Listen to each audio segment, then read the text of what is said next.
Imagine preparing for the concert that could define your career, and the piece you're going to play isn't even finished. The year is 1962, and the rising star pianist John Browning is preparing for one of the biggest concerts of his life. He's set to premiere the first piano concerto by one of America's most respected composers with the Boston Symphony, in a concert celebrating the opening of the brand new Philharmonic Hall at Lincoln Center. All eyes and ears would be on him. But there was just one small problem. With less than 2 weeks to go before the concert, he still hadn't received the last movement of the concerto. The commissioned composer wasn't some flaky upstart. No, it was the creme de la creme of American music, Samuel Barber. He was famously reliable, thoroughly professional, and at this point, exceedingly successful. He had worked with some of the greatest musicians of the 20th century, including his good friend Vladimir Horowitz, who premiered his piano sonata, which is still a staple of the repertoire to this day. He had at least one blockbuster hit with his Adagio for strings, and he'd already won a Pulitzer. Yeah, the same Pulitzer that several decades later was won by none other than Kendrick Lamar. Pretty iconic. But those closest to him knew the truth. Barber was struggling. His longtime partner, the composer Giancarlo Menotti, once said, "Some of his music at times sounds a bit manufactured." He had to work hard.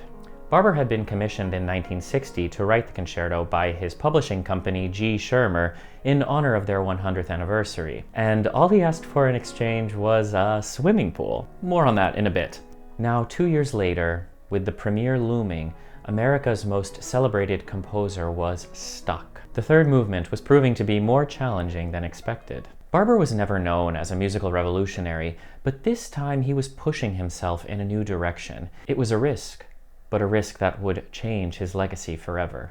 Barber finally delivered the last movement 10 days before the premiere. In simple terms, it was difficult.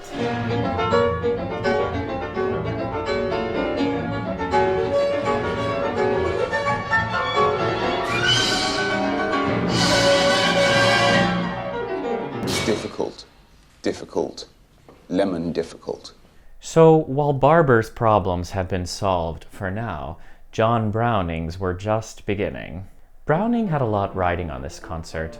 Already by his early 20s, he had won the Leventritt Award, gotten second place in the Queen Elizabeth competition, and studied at Juilliard under Rosina Levine alongside his classmate Van Cliburn. He was a star on the rise and would accept nothing less than absolute mastery. After receiving the third movement from Barber, he began practicing up to 15 hours a day in order to learn and memorize it in time for the concert. But it became increasingly apparent that some of the passages in the piece weren't just difficult, they were downright impossible. Browning bravely told Barber his concerns. And Barber's response? Let's take it to Vlad. As in Vladimir Horowitz. I mean, I've worked with a lot of composers in my day, and being fashionably late is pretty much par for the course, but this is on another level. I'm just imagining if a composer came up to me and was like, "Well, Yuja Wang said it was possible, so surely you can do it too." Horowitz checked the score and confirmed Browning's concerns. "The young man is right. This is impossible to play."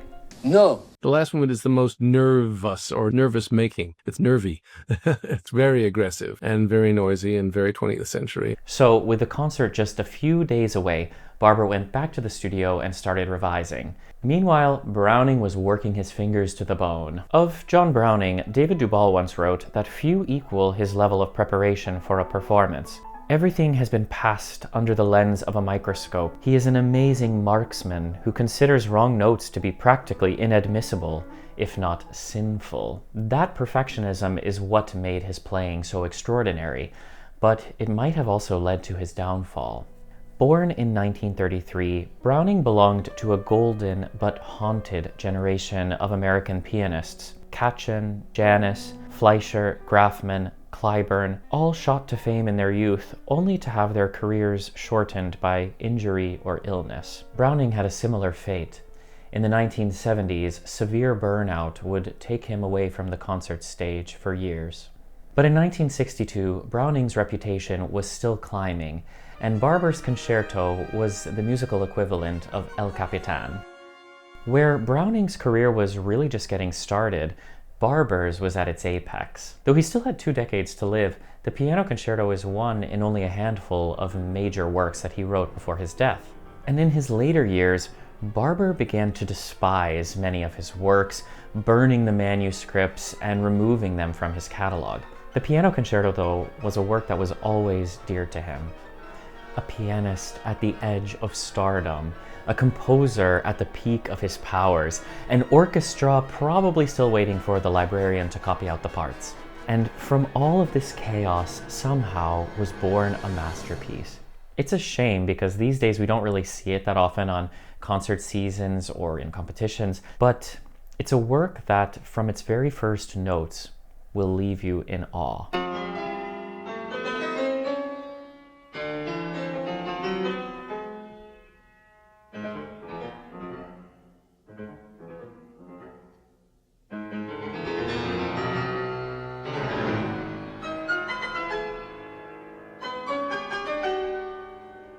One thing that John Browning didn't have to worry about, though, was liking and subscribing to the channel.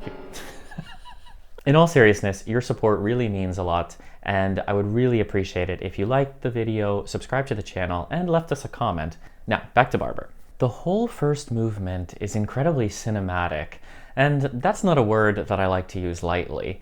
It unfolds with such clarity and force that you feel like you're watching a drama play out in real time. The first movement has a lot of what we'd call film noir sound in it, in dark alleys, urban.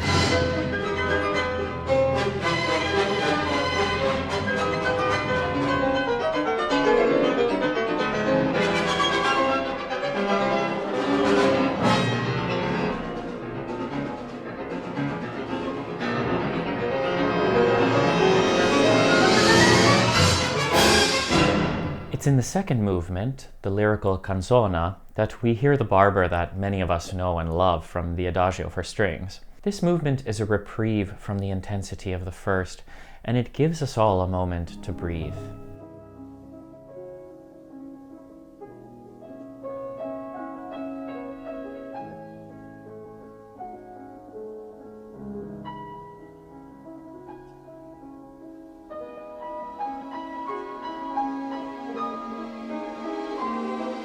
Menotti once said, "Sam had big lungs in his music. He had the lovely lyric sense that expanded into long lines. It was not the anxious breathing like my own. I'm always running." We love an anxious queen, very relatable. He also had a great sense of form. He had to see the whole construction in front of his eyes first. We can hear that long, structured breath in every phrase.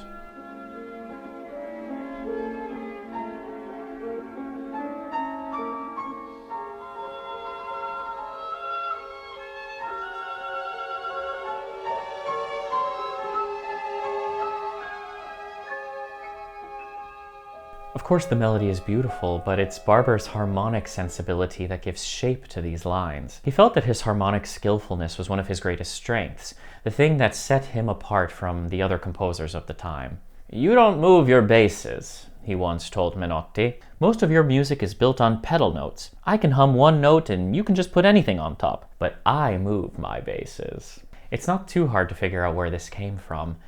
Barber admired Bach deeply. He played his music at the piano every day, like a spiritual and compositional practice. This immense understanding of harmony and counterpoint is what gave Barber's music its backbone. And the second movement is a really fantastic example of just how moving that sense of structure can be.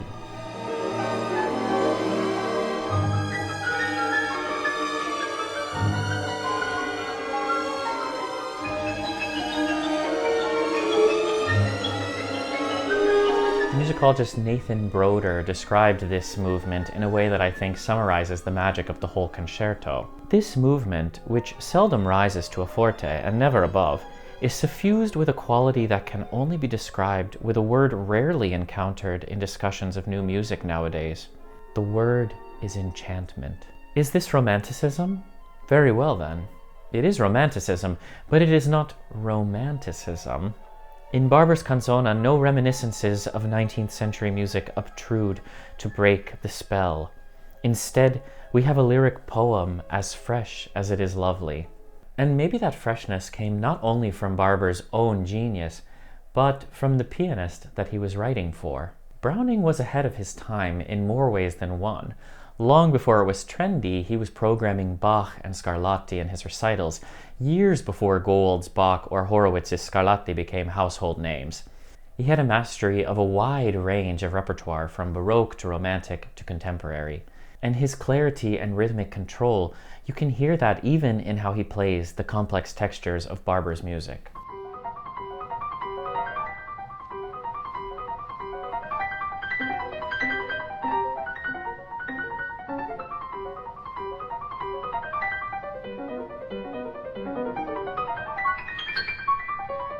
This love for Bach certainly united these two musicians. Like Bach, Barber wasn't a necessarily stylistically revolutionary composer, or at least that wasn't his ambition. This dedication to tradition often attracted the ire of more radical critics. Barber was considered too old-fashioned, too lyrical, too much like Rachmaninoff, too populist of a bent. Virgil Thomson, never one to hold back, summarized Barber's career as being not particularly interesting or eventful. It consisted of first performances and glorious occasions, standing ovations, and large checks because he made more money than anybody. I love Thomson, he's such a bitter queen. Despite this criticism, Barber was actually kind of iconoclastic in his aesthetic. Let's imagine the classical music world in New York in the 1960s. There's John Cage's Happenings, Yoko Ono's moving and bizarre performances. The Philip Glass Ensemble is about to be founded in 1968. This is possibly the most fruitful time in American classical music history. Composers are taking risks, and the downtown and uptown schools are forming their rivalries. At that time, Carter and Sessions and Babbitt and Copland, who was getting very atonal at that point, were the sort of kings of the roost. In fact, Aaron Copland, who was 10 years older than Barber, provides a pretty revealing contrast. Copland was constantly reinventing himself, from serialist piano works like the Piano Variations to the more populist Americana of Rodeo. He was interested in jazz and shaker melodies and bringing this into his music. Barber, by comparison, stayed relatively faithful to his more, dare I say, European musical interests. However, none of this is meant as a criticism of Barber. In fact, it's exactly his ability to write in these tried and true aesthetics and do it in such a marvelous way that has led to his endurance in our musical canon. In fact, Aaron Copland seemed to admire Barber's stylistic integrity. I'd be surprised if I didn't recognize a piece as being his, but we were living in two different musical worlds. I was allied more with the far-out people in New York. Sam always wrote from an inner need that did not take a revolutionary turn at all. Barber's closest counterpoint might not have been across town, but rather across the Atlantic. Benjamin Britten. They were both gay, both devoted to craft over innovation, both wrote dynamic, dramatic, emotionally taut music. Comparisons of the two were frequent, often taking a nationalistic turn.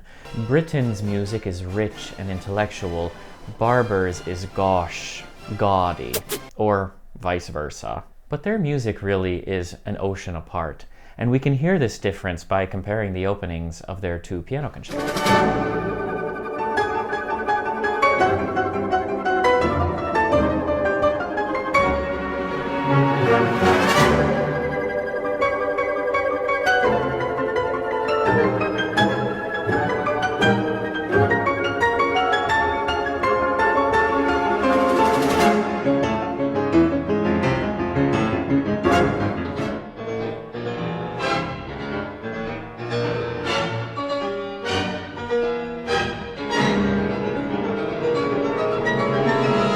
No matter where we situate Barber in music history, I do think that his piano concerto is more daring than we may think.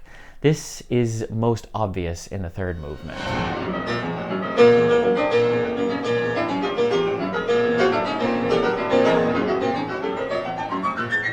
So, the joke about 5/4 is that it would be much easier if you went to one.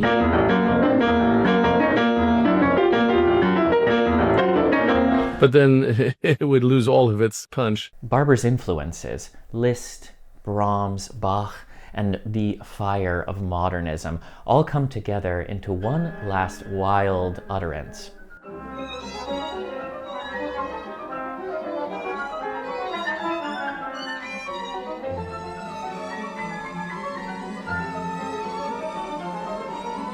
It's almost as if we can hear the frenzy of his rush to the deadline.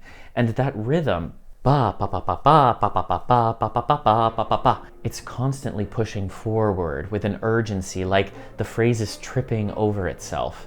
At moments, there's complex counterpoint that transcend the bar lines. It kind of reminds me of how Brahms layers melodies that are offset, but this time in a kind of nightmarish fashion.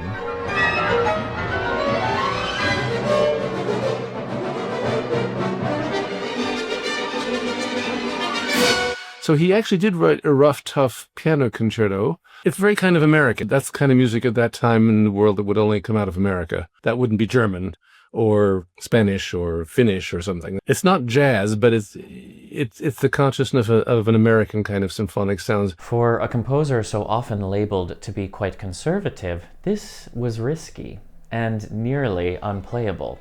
But ultimately, it was possible, and we have John Browning to thank for that. Barber first heard Browning in 1956, when the then 22-year-old debuted with the New York Philharmonic under Dmitri Mitropoulos, playing Rachmaninoff's Paganini Variations.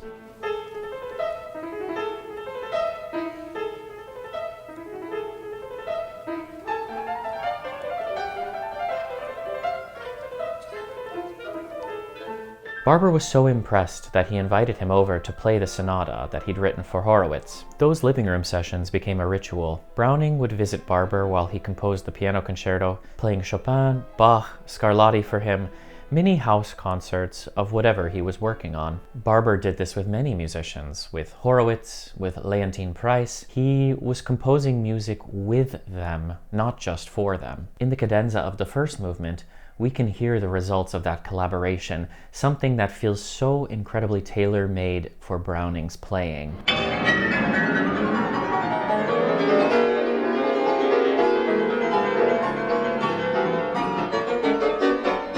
Here is where all of Barber's influences and ideas are coming together. His awareness of the music that was being written in his own time, his expertise with Romantic pianism, not to mention the power of a pianist who would not rest until it was perfect.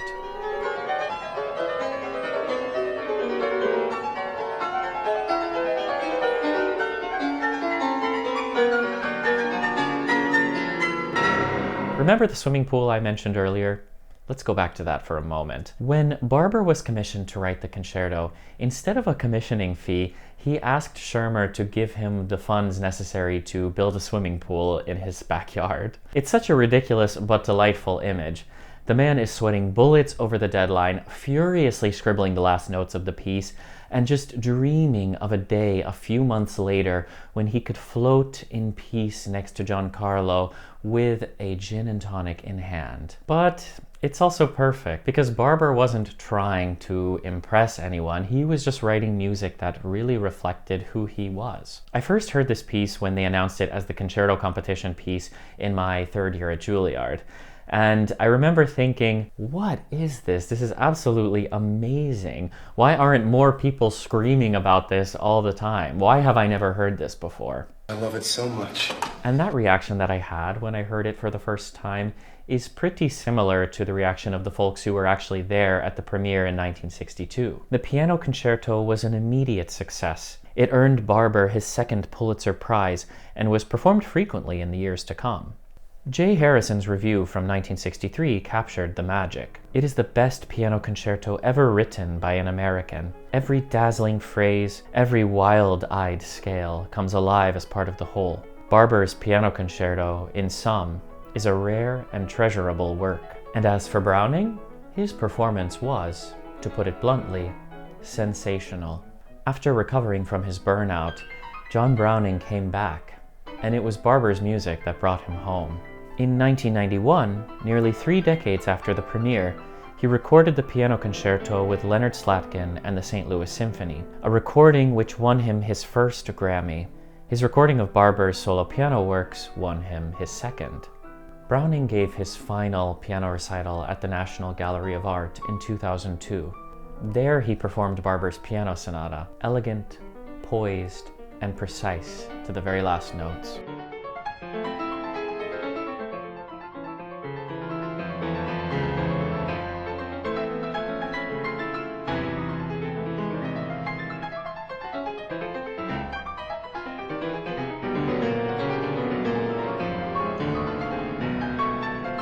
It was a fitting coda for these two artists, forever linked by one extraordinary, impossible, glorious piece. It's a piece which, though perhaps not the most famous right now, will inevitably stand the test of time. As Virgil Thomson said with uncommon generosity, the piano concerto, that's been everywhere. And for good reason. It's built like a fortress. It lasts. It's a marvelous, magnificent work. As I said, I think it fulfills an American mid-century idea of a Prokofiev Rachmaninoff piano concerto where the piano does the maximum and the orchestra does a great deal, and everybody usually goes home pretty happy. And to think, it almost didn't happen. A concerto handed in 10 days before the premiere. A pianist working 15-hour days. An actually impossible finale. And yet somehow, it became one of the greatest piano concertos of the 20th century. It broke Romanticism, and it's up to us to listen for what's next.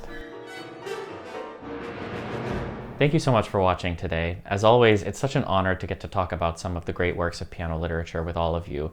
Please sound off in the comments below. I do my best to read every single comment, and I find it so interesting to hear your recommendations, your thoughts, what inspired you, what interested you, what surprised you, what recordings of this piece are your favorite, what recordings of John Browning are your favorite, which pieces of Barber have you tried to play?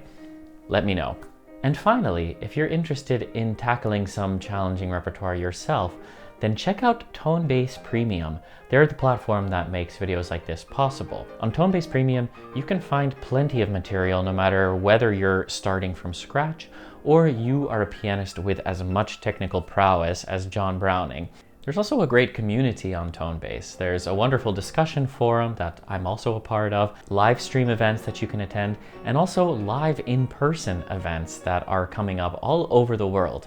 Be sure to check the link in the description below to start off with a 14-day free trial and to find out about all of what Tonebase has to offer. I'm Robert Fleitz, and I'll see you next time. Imagine being so iconic that you write a concerto, win a Pulitzer, and use the check to buy a pool. That's gay rights. The young man is right. This is impossible to play. My God. It's giving unskippable cutscene before the Okumura boss fight in Persona 5. And the music is almost as good. But honey, I move my basses. All right, babe.